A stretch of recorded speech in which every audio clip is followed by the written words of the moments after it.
नमस्कार दर्शकों, आप सभी का स्वागत है एक बार फिर से हमारे चैनल सनातन एक रहस्य पर।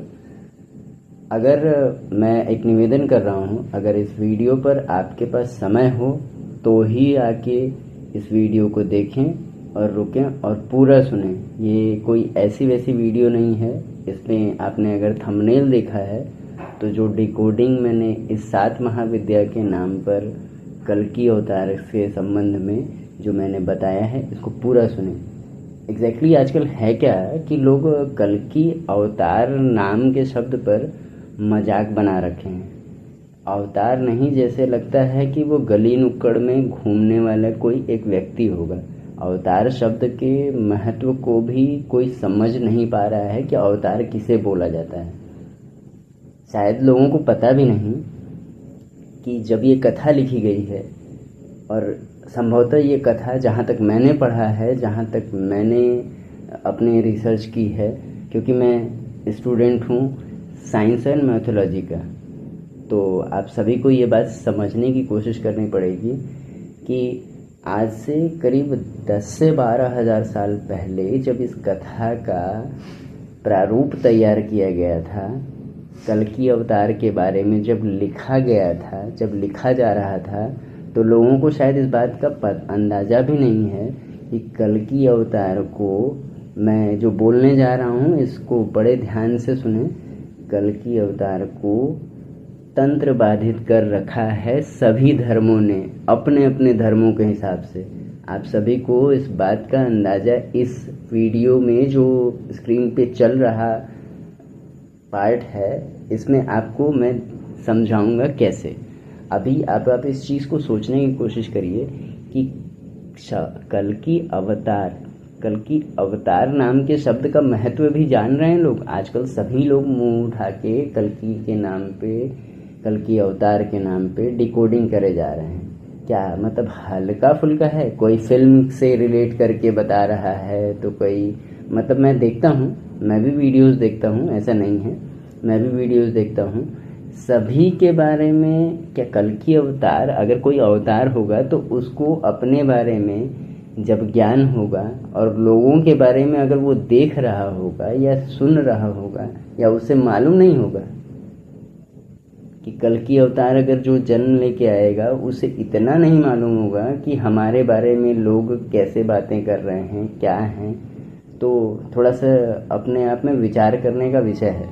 कल्कि अवतार नाम के शब्द का महत्व भी नहीं समझ पा रहे हैं लोग। कल्कि अवतार नहीं हो गया है जैसे लग रहा है कि कल्कि अवतार बाजार में बिकने वाला या दिखने वाला कोई एक आम कॉमन इंसान होगा, हमारे आपकी तरह कॉमन इंसान ही होगा। लेकिन ऐसा नहीं है कि कल्कि अवतार जो है कि मनुष्य ऐसे ही सोच के बताया जा रहा है।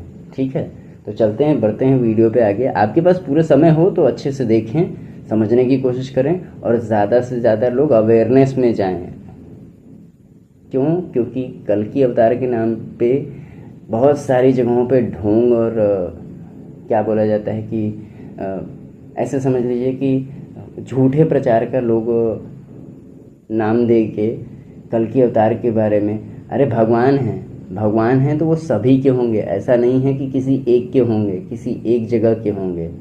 ठीक है, कल्कि अवतार हैं, पूरी दुनिया के बारे में उस व्यक्ति को इतना तो ज़रूर ही मालूम होगा कि हम आप तो ऐसे बात कर ले रहे हैं। ठीक है, हम आप सिर्फ ऐसे बात कर ले रहे हैं, कल्कि अवतार, ऐसा नहीं है। विषय की गंभीरता को समझिए, विषय की गंभीरता कितनी बड़ी है और उस नाम का शब्द कितना बड़ा है जिस पे इतनी बड़ी रचनाएं लिखी गई हैं। वो कोई मूर्ख व्यक्ति तो नहीं होगा। ठीक है, चलते हैं, बढ़ते हैं वीडियो के आगे। इस पार्ट में जो आप स्क्रीन पे देख रहे हैं कि संख्या योग, ग्रह योग और महाविद्या योग, इसका आधार मैंने संवत्सर के आधार पर लिया है। संवत्सर कैसा, अब बहुत सारे लोगों को पता होगा और बहुत सारे लोगों को नहीं पता होगा कि संवत्सर जो है एक 60 वर्ष का एक संवत्सर होता है, जिसमें 12 वर्ष के 5 चक्र का गणना होती है। जो सूर्य ग्रह पृथ्वी का 12 चक्कर लगाता है, तो इस आधार पर मैंने जो काल ज्ञानम के संवत्सर के आधार पर मैंने जो डिटेलिंग पढ़ी है, उस आधार से मेरा जो मैंने, अगर किसी ने मेरी लास्ट पहली वीडियो देखी होगी, पहली और दूसरी वीडियो देखी होगी, तो मैं उसका लिंक आपको डिस्क्रिप्शन में आई बटन में आपको वो वीडियो मैं लगा दूंगा, वहाँ से आप देखने की कोशिश करेंगे तो आपको इस वीडियो के और पिछले सभी वीडियो का आधार समझ में आ जाएगा कि मैंने छत्तीसगढ़ का नाम क्यों लिया, मैंने उड़ीसा, अगली वीडियो में उड़ीसा का डिटेलिंग है, तो उड़ीसा को आप उड़ीसा के बारे में या उड़ीसा की चर्चा जो होती है वो क्यों होती है, उसकी अगली वीडियो में मैं आप लोगों को डिकोडिंग करके बताऊंगा कि उड़ीसा राज्य और उड़ीसा के लोग क्यों इतने महत्वपूर्ण हैं। चलिए बढ़ते हैं वीडियो में। तो इसमें जो मैंने डिटेलिंग, ये जो आपको स्क्रीन पे दिख रहा है कि संख्या योग, ग्रह योग और महाविद्या योग, इस 3 का आधार मैंने संवत्सर के आधार पर निकाला था। तो संवत्सर जो वर्ष होते हैं उस आधार पर जो 2013 में लोग 2012-13 में कह रहे थे कि पृथ्वी प्रलय आएगा, आप सभी ने सुना होगा। तो ये जो 2012 और 13 का वर्ष था, ये विश्वासु संवत्सर, अगर आपने किसी ने काल ज्ञानम पढ़ा होगा या किसी ने डिटेल जानकारी ली होगी तो यही विश्वासु संवत्सर 2012-13, जो इसके पहले 60 वर्ष पहले 1952-53 में आया था। 1952-53 में से विश्वासु संवत्सर था और उसके ठीक 60 वर्ष बाद जो विश्वासु संवत्सर होता है वो 2012-13 का होता है। आप विश्वासु संवत्सर पे गूगल इंटरनेट करके खोजेंगे तो आपको मिल जाएगा। वीडियो थोड़ी लंबी होने वाली है, तो आपके पास समय हो तो बिल्कुल देखें। चलिए, तो विश्वासु संवत्सर से वो जो विश्वासु संवत्सर से जन्म का आधार बताया गया है काल ज्ञानम में। तो ये जो 2012-13 में प्रलय की घटना के बारे में जो लोगों ने सुना था या लोगों में चर्चाएं हुई थी, ये वही संवत्सर है 2012 और 13 का वर्ष, जहाँ से कल्कि जी की चेतना उठने की शुरुआत होगी। और इसमें मैंने वीडियोस में, अपने पहले वीडियो में आपको ये भी बताया था कि 279 का मतलब क्या है, ये आप लोगों को इस वीडियो में समझ में आ जाएगा। दूसरा संवत्सर का आधार जो वर्ष है वो पराभव संवत्सर 2013-14 के बाद जब वो प्रमादीच वर्ष क्या है, ये आप ऐसे समझ पाएंगे कि 2020-21 जो कोविड का समय था,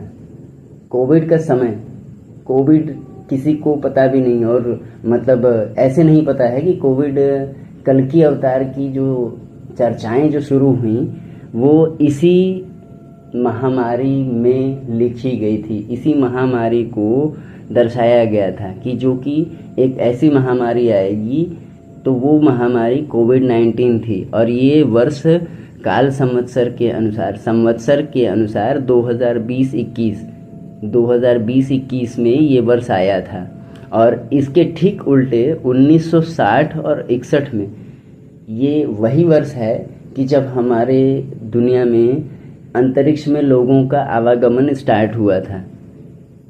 आप लोग गूगल करके इंटरनेट, मेरी बताई हुई जानकारी को समझने की कोशिश करें, तो गूगल इंटरनेट करके खोजेंगे तो आपको मिल जाएगा। अब रही बात 2021, अब जब जो ये मैंने आपको घटनाएं इस वीडियो में आप जो देख रहे हैं कि संख्या योग, ग्रह योग और महाविद्या योग, तो जो 2022 का वर्ष है ये आपके संवत्सर के आधार पर आता है आनंद संवत्सर। यहीं से शुरू होता है, यहाँ से आपकी शुरुआत होती है। तो जैसा कि आप वीडियो में देख रहे हैं, संख्या योग 2022-2023, वीडियो पे ध्यान दीजिए, आपको समझ में आएगा। जो संख्या मैं बता रहा हूँ उसका ध्यान दीजिए, इसका टोटल क्या होता है। संख्या योग के आधार पे 2022, 2023, 2024, इन तीनों वर्षों का टोटल होता है। 2022 का टोटल होता है 6, 2023 का टोटल होता है 7, 2024 का टोटल होता है 8, और इन तीनों संख्याओं का टोटल करने पर निकलता है 21। अभी मैं इस वीडियो में आगे चीज़ें बताते जाऊंगा तो आपको समझ में आएगा कि इस वीडियो का आधार क्या है। 21 का टोटल होता है 3। क्वांटम्प्लेशन थ्योरी अगर किसी ने पढ़ी होगी, जो निकोला टेस्ला की क्वांटम थ्योरी है, उस आधार को आप समझने की कोशिश करें। अब इसमें मैं ये बताने की कोशिश करूँगा कि इसका टोटल जो सम होता है वो 3 नंबर होता है। 3 नंबर किसका सम टोटल होता है? ज्ञान का। संख्या योग के आधार पे देखेंगे तो गुरु बृहस्पति का नंबर आता है। और कल्कि अवतार के कॉन्सेप्ट में जब ज्ञान का वर्ष शुरू होगा तभी ये जो मैं गणना बता रहा हूँ ये कोई ऐसी वैसी घटना नहीं है और गणना नहीं है कि जिसे आप लोग मजाक मजाक में सुने। आपके पास समय हो तो सुने, ना समय हो तो आप किसी और वीडियो पे जा सकते हैं। तो जो टोटल सम होता है वो 3 नंबर होता है। और 3 नंबर अभी मैं ग्रहों के आधार पे समझाने की कोशिश कर रहा हूँ। और 2025 और 26 ये साल इतना इम्पोर्टेंट क्यों है? क्योंकि अगर ये गणनाएं जो पूरी दुनिया में जो चल रही हैं कि कल्कि जी आ क्यों नहीं रहे हैं, आने वाले कब हैं, तो आप लोगों को इसका आधार भी समझ में आएगा कि 2025 ये वो साल है कि जिसमें कल्कि जी को ज्ञान का शुरुआत शुरू हो चुका होगा, जबकि 2022, 23, 24 ही उनका शुरू हो चुका होगा, लेकिन हल्के हल्के रूप में वो चीज़ें उनको समझ में आ रही होंगी। 2025 का टोटल होता है 9 और 2026 का टोटल होता है 10। ये वर्ष 9 नंबर मंगल का नंबर होता है और 10 नंबर का टोटल होता है 1 जो कि सन का नंबर होता है, सूर्य का नंबर। तो वर्तमान जो वर्ष चल रहे हैं 2025-26, ये वर्तमान वर्ष उनकी ऊर्जा में जो पूर्ण ऊर्जा की सफलता या पूर्ण ऊर्जा उनको इस वर्षों में प्राप्त होगी। टोटल 21 जो आप यहाँ पे देख रहे हैं वीडियो में, 21 का मतलब होता है कि 2 नंबर्स चंद्र का होता है और 1 नंबर सूर्य का होता है। तो ये सूर्य और चंद्र का मिश्रित मिलन, जो सूर्य चंद्र का मिलन होगा उससे उनको मिश्रित फल प्राप्त होगा। जैसे में कि 6 नंबर जो 2022 का टोटल होता है वो शुक्र का नंबर है, यानी यहाँ से उन्हें कुछ तो ऐसा इनके जीवन में हो रहा होगा कि जो शुक्र से जुड़ा होगा। 2023 का टोटल होता है 7। और ये मैं इसका और एक डिटेलिंग में बता दूंगा कि अश्विनी नक्षत्र 2022 में मेष राशि में इंटर हुआ था, जो कि मैंने पहले वीडियो में भी आप लोगों को बताया था कि अश्विनी नक्षत्र जो बालासोर उड़ीसा का ट्रेन दुर्घटना हुआ था, 3 ट्रेनें आपस में लड़ी थीं, ये अश्विनी नक्षत्र के ही, और अश्विनी नक्षत्र का अगला वीडियो मेरा आने वाला है, तो आप लोग इस वीडियो को ध्यान से देखें और समझने की कोशिश करें। तो ये जो सूर्य और चंद्र का वर्ष जो मैंने बताया कि 21 कितना इम्पोर्टेंट नंबर है, इसका अंदाज़ा आप लोगों को इस बात से इस वीडियो में पता चलेगा। तो जो 6 नंबर है वो ग्रहों के आधार पर शुक्र का होता है और 7 नंबर केतु प्लैनेट को, शुक्र और केतु। 8 नंबर शनि का होता है। शनि जब किसी भी राशि में होंगे, अगर वो कल्कि जी की राशि में भी शनि होंगे, हम सभी के जीवन में शनि होते हैं, और शनि न्याय के देवता हैं। जो लोग बोल रहे हैं कि धर्म की पुनर्संस्थापना करेंगे कल्कि जी, तो बिना शनि के, बिना न्याय के वो चीज़ संभव ही नहीं हो सकती है। तो इस वीडियो में जो बताई जा रही चीज़ें हैं इसको बड़े ध्यान से सुने, और भ्रम के ज्ञान और सुनी सुनाए बातों में सिर्फ दौड़ने से कुछ नहीं मिलने वाला। कल्कि जी ऐसे नहीं मिलने वाले, और हम सभी आप सभी के लिए मिलने और बाज़ार में आके अपने आप को प्रचारित करके मंदिर में अपनी पूजा करवाने के लिए कल्कि जी का ये युग नहीं है। ये ज्ञान का युग है। और जो लोग डर भय में हैं कि प्रलय आ जाएगा और ये आ जाएगा, अरे जब तक ये कथाएं कंप्लीट नहीं होंगी तब तक वो भविष्य में जो भविष्य मालिका या भविष्य पुराण या कल्कि पुराण लिखा गया है वो ऐसे ही नहीं घटित हो जाएगा। तो डरने की जगह पे इसमें ध्यान से समझने की ज़रूरत है। तो अब शुक्र, केतु और शनि, इन तीनों नंबर का 6, 7 और 8 का टोटल होता है 21 का टोटल होता है 3, जो गुरु बृहस्पति का नंबर है, ज्ञान का वर्ष है। इनको समझने की कोशिश करें। अब अगर इस ग्रह योग और संख्या योग को यहाँ से अलग करके देखा जाता है, तो जहाँ मैंने आपको ये देख रहे होंगे कि 6 नंबर छिन्नमस्ता राहु, इस 7 महाविद्या का कॉन्सेप्ट मैं इसीलिए बताने की कोशिश कर रहा हूँ कि जरा ध्यान से समझने की कोशिश कीजिए। वीडियो का थंबनेल आपने देखा तो आप इसमें बने रहें और अच्छे से समझने की कोशिश करें। 6 नंबर छिन्नमस्ता जो कि राहु ग्रह को कंट्रोल करती हैं। 7 नंबर धूमावती महाविद्या जी, इसके बारे में सभी को पता होगा और जिनको नहीं पता है वो महाविद्या सीरीज जाके देखेंगे। तो 7 नंबर माता धूमावती का होता है जो केतु ग्रह को कंट्रोल करती हैं। ठीक यहीं से 8 नंबर अगर शनि का ग्रह है तो आप यहाँ से देखिए कि ये कैसे ट्रांसमिट होकर यहाँ बदलता है। 8 नंबर माता बंगलामुखी, बंगलामुखी जो कि शत्रु विनाश की देवी हैं, समझने की कोशिश करिए, जो कि मंगल ग्रह को कंट्रोल करती हैं। तो इन तीनों नंबर का टोटल जो होता है वो 2 नंबर होता है, 21 नंबर आता है। 2 नंबर माता तारा का नंबर है और 1 नंबर माता काली का नंबर है। और इन तीनों का टोटल होके आते, इन तीनों का टोटल होने पे जो नंबर आता है वो 21=3, त्रिपुरा सुंदरी। आप सभी इस वीडियो को बहुत ध्यान से सुनने की कोशिश करें। ये वीडियो कोई ऐसी वैसी वीडियो नहीं, इसमें डिटेल सर्च, क्योंकि मैं इसीलिए वीडियोस धड़ाधड़ नहीं लाता हूँ, क्योंकि मुझे सिर्फ बोलना नहीं आता। तथ्यात्मक और सच्चाई उस चीज़ में होनी चाहिए। और कल्कि जी को ऐसे ढूंढने मत निकलिए, कल्कि जी के प्रेम भाव में ऐसे मत दौड़िए।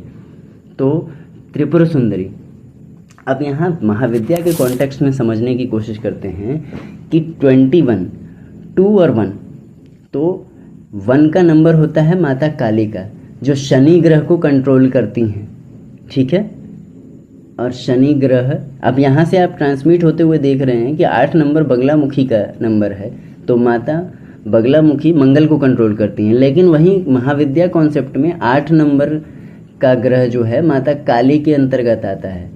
तो जो 1 नंबर किसी भी वो जो व्यक्ति होगा उसके कुंडली में 1 नंबर प्लेस तो कहीं ना कहीं होगा ही होगा। तो इस बात से समझने की कोशिश करें। 2 नंबर जो माता तारा का नंबर है, माता तारा का नंबर जो है वो गुरु ग्रह पे उसका कंट्रोल है। और विशेष यह है कि 279 जो मैंने पहली वीडियो में ये बोला था कि कंपैशनेट मदर का रोल माता तारा निभाती हैं, आई बटन में लिंक है, उस वीडियो को देखने की कोशिश करेंगे। 279 मैंने क्यों बोला था उस वीडियो में। 1 नंबर माता काली का नंबर है, ये आपको पता ही चल गया होगा।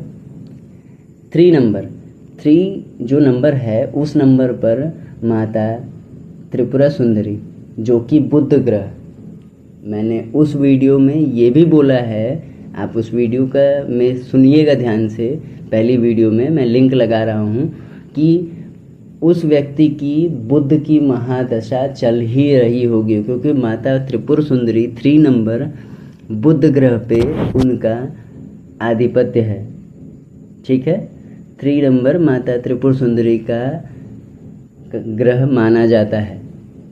तो थोड़ा सा विशेष यहाँ पे ध्यान दें कि माता त्रिपुर सुंदरी जो कि बुध ग्रह पे, क्योंकि त्रिपुर सुंदरी का कॉन्सेप्ट ये है कि जो आप लोग इस चीज़ को समझने की भी अगर कोशिश करेंगे तो आपको ये समझ में आएगा कि जिस भी व्यक्ति के कुंडली में या जो वो व्यक्ति होगा जो कल्कि जी के शरीर, मतलब कल्कि नाम के शरीर में, जिसके शरीर में कल्कि जी की अवतार की उत्पत्ति हुई होगी, उसको ज्ञान और उसकी बुद्धि सबसे ज़्यादा इम्पोर्टेंट है। अवतार नहीं है, जैसे लग रहा है कि आजकल लोग अवतार के नाम पे कुछ भी बांटे जा रहे हैं, सुनाए जा रहे हैं।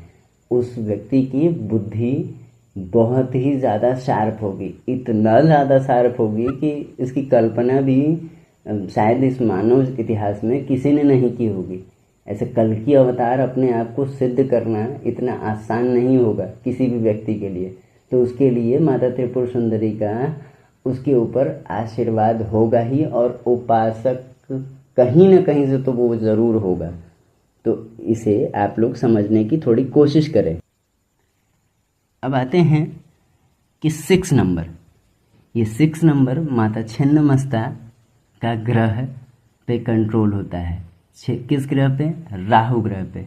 राहु आज के कॉन्सेप्ट में, आज की इस युग में राहु कितना इम्पोर्टेंट है, इस बात का अंदाज़ा आप इस बात से भी लगा सकते हैं कि राहु की वजह से ही पूरी दुनिया में बुद्धि,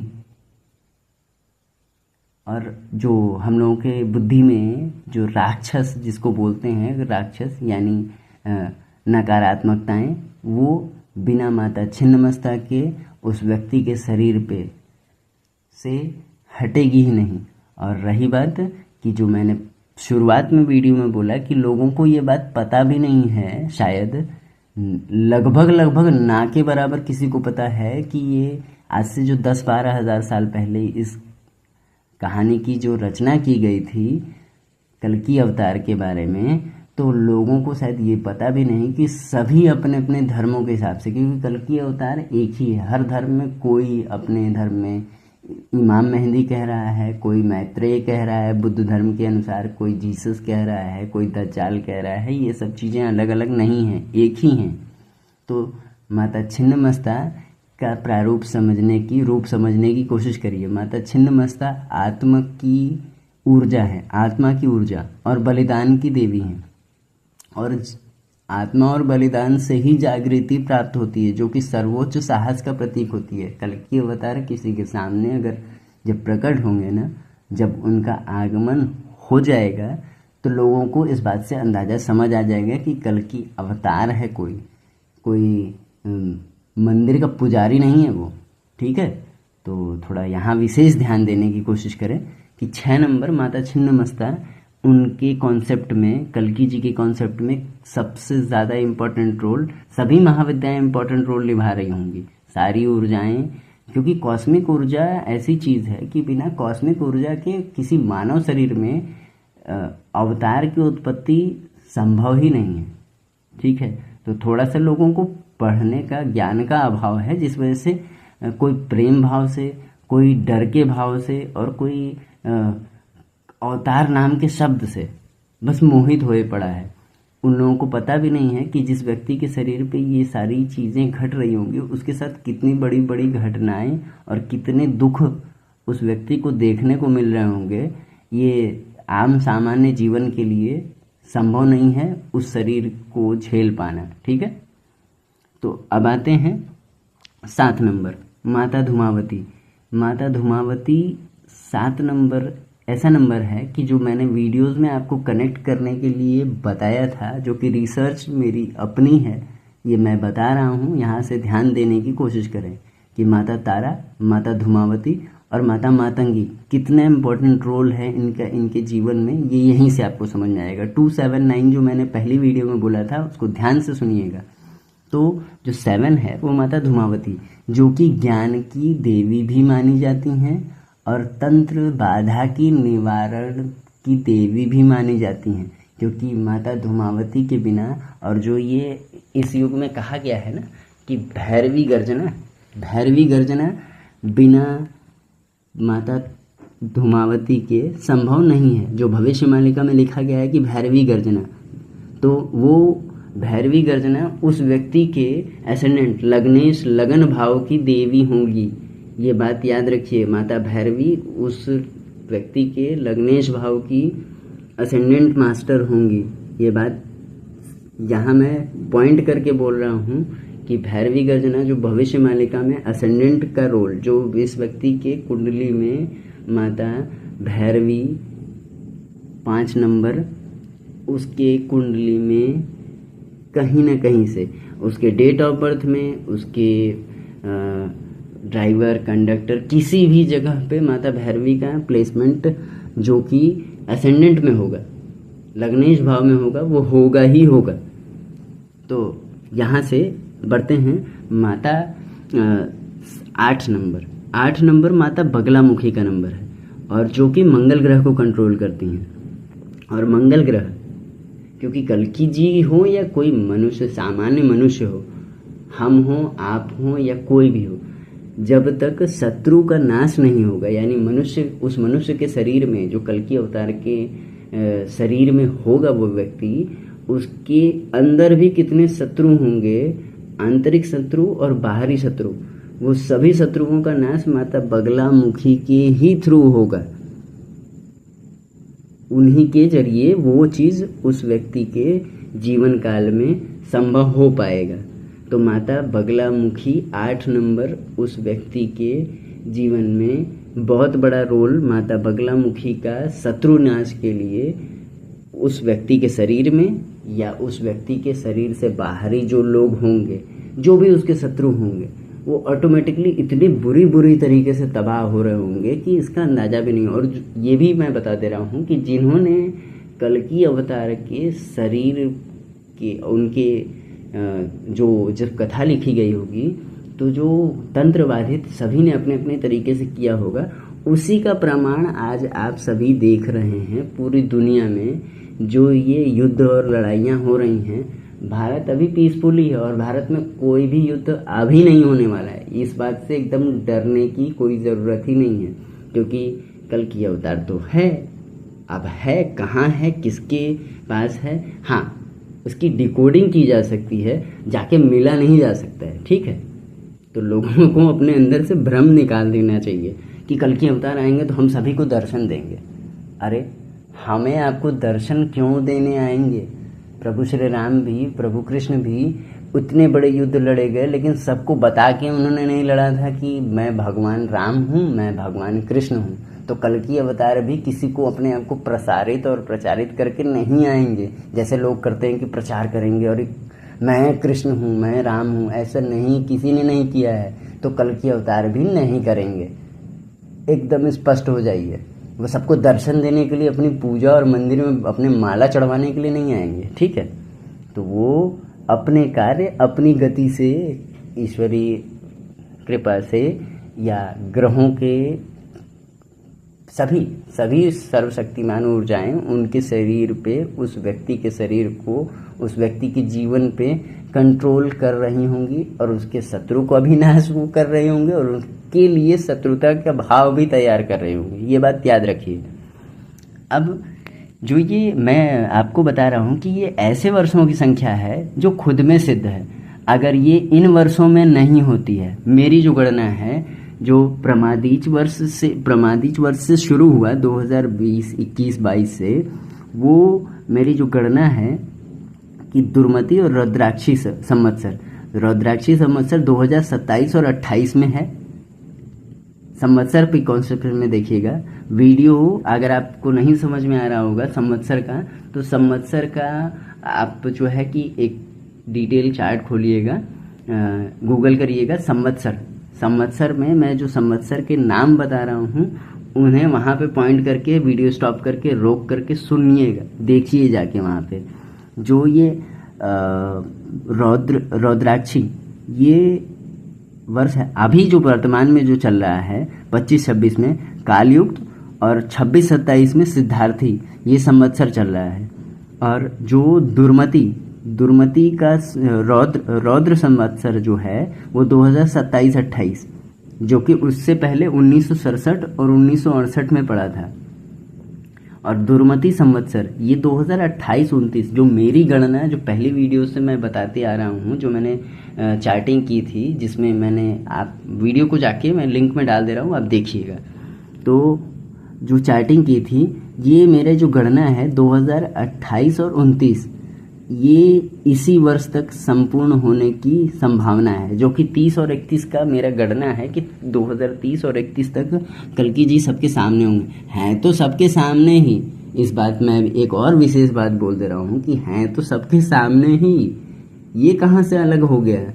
वो मानव शरीर जो है, वो जो मानव शरीर है जिसके बारे में इतनी चर्चाएं हो रही हैं दुनिया भर में, और हमारे हिंदुस्तान में, हमारे इंडिया में इतनी चर्चाएं हो रही हैं कि कल्कि जी का मंदिर भी बन गया। तो कल्कि जी होंगे नहीं तो मंदिर क्यों बन जाएगा? पहले ये सोचने की कोशिश करिए। तो ये 2028-29 तक उनकी पूर्ण ऊर्जा जो है वो जागृत हो जाएगी, जहाँ तक मेरा मानना है और मेरी कैलकुलेशन है, जो कि इतनी डिटेल कैलकुलेशन मैं कर रहा हूँ। तो मेरे अपने कुछ जो है सोर्स होंगे, ऐसा है नहीं कि मैं बिना ये सब चीज़ें बताए जा रहा हूँ बिना सोर्स के। इतनी डिटेलिंग है कि आप सभी कभी मेरे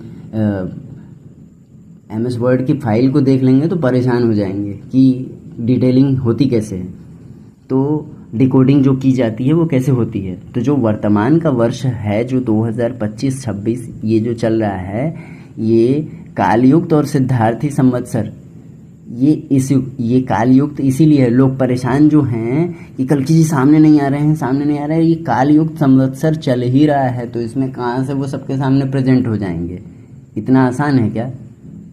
तो ये 2025 और 26 जिसकी संख्या होती है, तो 2025 की टोटल संख्या होती है 9, जो कि माता मातंगी, और जो शुक्ल पक्षी जो कल्कि जी के चित्रण में आप लोग देखते हैं कि शुक्ल पक्षी जो तोता उनके साथ रहता है, ये माता मातंगी का ही प्रतीक है। और माता मातंगी माता महासरस्वती की तांत्रिक स्वरूप उग्र ऊर्जा मानी जाती हैं, क्योंकि वो कोई सामान्य व्यक्ति नहीं है जिसके लिए सरस्वती उपासना की और वो आ गया। जैसा कि मैंने वीडियोस में भी बताया आपको अभी कि उस व्यक्ति को तंत्र बाधित कर रखा गया है, ठीक है, उस शरीर को तंत्र बाधित कर रखा गया है कि वो अपने आप को जान नहीं सकेगा, तो वो धार्मिक रूप से कंफ्यूज्ड रहेगा कि सच कौन है।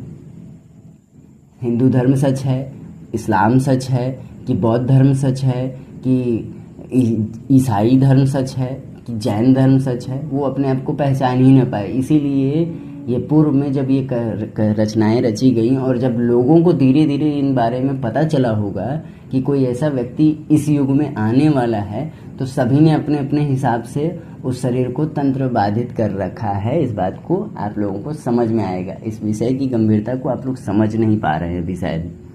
तो ये जो शुक्ल पक्षी है वो माता मातंगी और माता मातंगी के बारे में, या जो भी महाविद्याएं, 10 महाविद्याओं की सीरीज़ है, आप पढ़ सकते हैं गूगल इंटरनेट करके कि उनके कैरेक्टरिस्टिक्स कैसे हैं। वैसे ही कैरेक्टरिस्टिक्स कल्कि जी के जीवन में भी घटित होंगे, ठीक है। तो अब यहाँ पे जो 2025 का मैंने डिटेलिंग दिया, ये 9 नंबर, और जो ये मैं आप देख रहे हैं कि 9 नंबर कितना इम्पोर्टेंट है। 279, फिर से मैं कह रहा हूँ 279, ये कंट्रोलिंग पैनल है कल्कि अवतार के जीवन में। आज से पहले इस जो ये मैं डिकोडिंग कर रहा हूँ, शायद ही किसी ने इस तरीके की डिकोडिंग पूरे यूट्यूब पे अभी तक की होगी, जो मैं अपनी बड़ाई के लिए नहीं कह रहा हूँ। आप सभी को भी ये बात समझ में आ जाएगी कुछ समय में। अगर इस वीडियो को 1 नहीं 2 बार 3 बार देखेंगे तो आपको पूरी तरीके से समझ आ जाएगा। तो रही बात ये 9 नंबर माता मातंगी, जो कि शुक्ल पक्षी कल्कि अवतार के जो चित्रण किया गया है उसमें घोड़ा, तलवार और शुक्ल पक्षी, यही 3 इम्पॉर्टेंट चीज़ें दिखाई गई हैं कल्कि अवतार के परिप्रेक्ष्य में।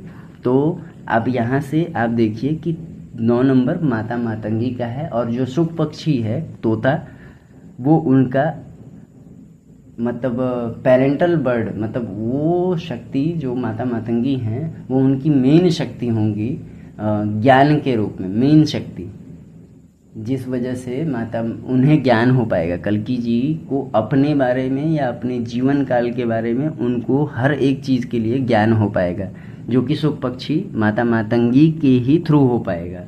और जो तलवार का जो कॉन्सेप्ट दिखाया गया है वो 6 नंबर माता छिन्नमस्ता, राहु, बलिदान, त्याग, युद्ध, ये सभी को कंट्रोल करने वाली माता छिन्नमस्ता ही हैं। डिस्ट्रक्शन और कंस्ट्रक्शन दोनों की देवी वही हैं। माता छिन्नमस्ता के बारे में पढ़ना है तो 10 महाविद्याओं की सीरीज़ में सभी को टाइम निकाल के एक एक चैप्टर के हिसाब से पढ़ने की कोशिश करें। और जो घोड़ा है कल्कि जी का, ये आप लोगों को, ये मैं इसमें थोड़ा सा, क्योंकि सभी लोगों को ये चीज़ें नहीं समझाने का वो है। घोड़ा धनु राशि को रिप्रेजेंट करता है, और धनु राशि क्या है, अगर आप, मैं बता दे रहा हूँ, धनु राशि हाफ मैन और हाफ हॉर्स। तो जो धनु राशि को आप देखेंगे तो धड़ का पार्ट जो है वो मनुष्य का है, और पिछला पार्ट, निचला पार्ट जो है वो घोड़े का है, और घोड़ा कल्कि जी का रिप्रेजेंट करता है। और धनु राशि, धनुष का जो इंडिकेशन है वो प्रभु श्री राम जी की, जो मैं हर वीडियो में बोलता आ रहा हूँ कि मैंने श्री राम की जीवन काल को और प्रभु श्री राम के हुए घटित घटनाओं में, उनके जीवन काल में जो घटित घटनाएं हैं, मैं उसको ही सूत्र मानता हूँ क्योंकि पुराणों के हिसाब से मैं पूरी तरीके से नहीं चलता हूँ, उसका मेरा अपना रीज़न है। मैं अपने सभी पुराणों को मैं फॉलो उतना नहीं करता। क्यों? क्योंकि उसमें कुछ चीज़ें ऐसी भी हैं कि जो कि पब्लिकली बताई नहीं जा सकती हैं, वो पूरी तरीके से सही भी नहीं है। तो ऐसे समझने की कोशिश करिए। और धनु राशि रिप्रेजेंट जो करता है वो आज की डेट में, क्योंकि छत्तीसगढ़ की जो कुंडली, मैंने छत्तीसगढ़ की जो वीडियो बनाई है वो भी मैं डाल देता हूँ लिंक में, आप देखिएगा। छत्तीसगढ़ को मैंने सबसे इम्पोर्टेंट क्यों कहा? क्योंकि राम जी के जीवन काल का जो सबसे ज़्यादा 10 वर्ष उन्होंने 14 वर्ष के वनवास के समय में 10 वर्ष उसी दंडकारण्य जंगलों में बिताया, जो कि छत्तीसगढ़ है। और छत्तीसगढ़ की कुंडली, जब छत्तीसगढ़ राज्य की कुंडली का गठन हो रहा था तो वो धनु राशि कर्क लग्न में ही हुआ है, जो कि श्री राम जी का कर्क लग्न भी है। जाके पढ़िए। और मैं अगली वीडियो में कोशिश करूंगा कि छत्तीसगढ़ की कुंडली जो है आप लोगों को मैं, या तो आप लोग खुद से भी सर्च कर सकते हैं, अगर नहीं संभव हो पाएगा तो मैं आप लोगों के लिए सर्च करके दे दूंगा। छत्तीसगढ़ की स्थापना जो कि कर्क लग्न धनु राशि में हुई है और मूला नक्षत्र में हुई है। ये बात आप लोगों को शायद पता होगी कि 2001 में जब कल की छत्तीसगढ़ का गठन हुआ था तो सुबह के समय हुआ था। 2001 1 नवंबर ऐसे ही टाइम है। तो 1-1 का भी कॉन्सेप्ट है, वो बाद में मैं बताऊंगा कि 1-1 का कॉन्सेप्ट लोग बार बार क्यों कहते हैं कि 11:11 पे हो चुका है, ऐसा भी है, लेकिन उसका अलग डिटेलिंग है, उसकी अलग डिकोडिंग है, मैं बाद में किसी भी वीडियो में बताऊंगा। तो जो घोड़ा है वो धनु राशि को रिप्रेजेंट करता है, श्री राम के जीवन को रिप्रेजेंट करता है, क्योंकि धनुर्विद्या के ज्ञाता धनुर्धर उन्हीं को बोला जाता है। ठीक है, तो शायद ये मेरी वीडियो आपको प्रेजेंट कनेक्ट कर पाई होगी, और नहीं कनेक्ट कर पा रही होगी तो थोड़ा सा इसको 1 नहीं 2 बार देखने की कोशिश करिएगा। और मेरी एक रिक्वेस्ट है कि वीडियो सभी लोग देखते हैं लेकिन सब्सक्राइब नहीं करते हैं, तो मुझे मोटिवेशन कहाँ से मिल पाएगा कि मैं ऐसी वीडियोस और बना पाऊँ। तो थोड़ा सा आप लोग सपोर्ट करें। और जो प्रेजेंट का साल चल रहा है माता कमलात्मिका 2026, जिसका टोटल होता है 10 नंबर, माता कमलात्मिका, यहीं से लास्ट जो ये संवत्सर का जो मैं पैरामीटर बता रहा हूँ, क्योंकि संवत्सर 2034 में 6 संवत्सर ख़त्म हो जाएगा, 60वां संवत्सर ये कंप्लीट हो जाएगा। 6 संवत्सर अभी के परिप्रेक्ष्य में देखेंगे तो जो अभी वर्तमान में जो संवत्सर चल रहा है वो आज की डेट में कालयुक्त चल रहा है। सिद्धार्थी में इंटर करने वाले हैं हम लोग 2026 में। और ये जो संवत्सर 7 संवत्सरों का जो पैनल है वो 2034 में ख़त्म हो जाएगा, 6 संवत्सर हो जाएगा। और जो 2031 और 32 है, ये साल 2027, 28, 29, 30, 31, 32 ये दुनिया के लिए सच में भयानक साल है, जो कि दुनिया में हर तरीके के युद्ध भी लड़े जाएंगे। इंडिया में कुछ ऐसी चीज़ें नहीं होंगी, ये बात मैं यहीं से डिक्लेयर कर दे रहा हूँ कि इंडिया में ये सब चीज़ें बहुत कम होंगी।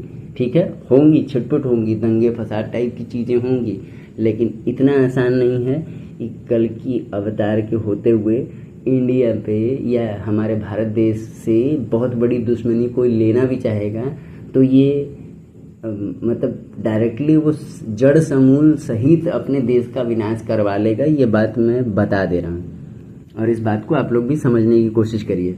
तो यहीं से 2026 से लेके 2029, क्योंकि 2029 में ऐसी जो 2029 का जो साल है या आप यहाँ से देखने की दुर्मति का साल है।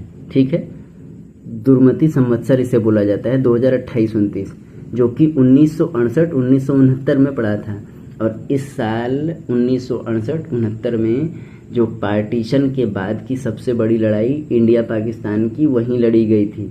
ठीक है, तो कोशिश करिए कि चीज़ों को कनेक्ट करने की कोशिश करेंगे तो आपको सब समझ में आ जाएगा। और जो मेरी पिछली वीडियो है नागवंशी कल की अवतार, ये किसी को बहुत कम पता है कि माता विंध्यवासिनी जो हैं, विंध्य पर्वतों का जो डिटेलिंग दिया गया है, विंध्य पर्वत, उड़ीसा राज्य, अमरकंटक के पर्वतमालाएं, छत्तीसगढ़, झारखंड और उत्तर प्रदेश। उत्तर प्रदेश आज की डेट में अभी डिक्लेयर नहीं हो पाएगा। क्यों नहीं डिक्लेयर हो पाएगा? क्योंकि कल्कि जी के अवतार कॉन्सेप्ट की बात है।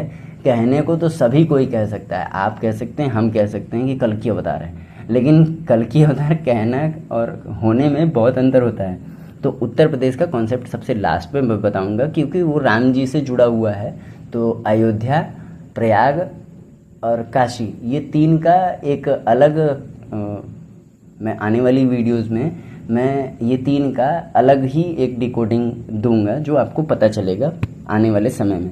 तो जो कि डिकोडिंग अभी मेरी रिसर्च उतनी कंप्लीट नहीं है, जितनी है वो मैं लगातार अभी कुछ 2 दिन 3 दिन 5 दिन के अंदर जो है कि वीडियोस मेरे 5-6 स्क्रिप्ट तैयार हैं, मैं उसे अपलोड करूंगा। आप लोग देखने की कोशिश करें और वीडियो को पूरा सपोर्ट दें।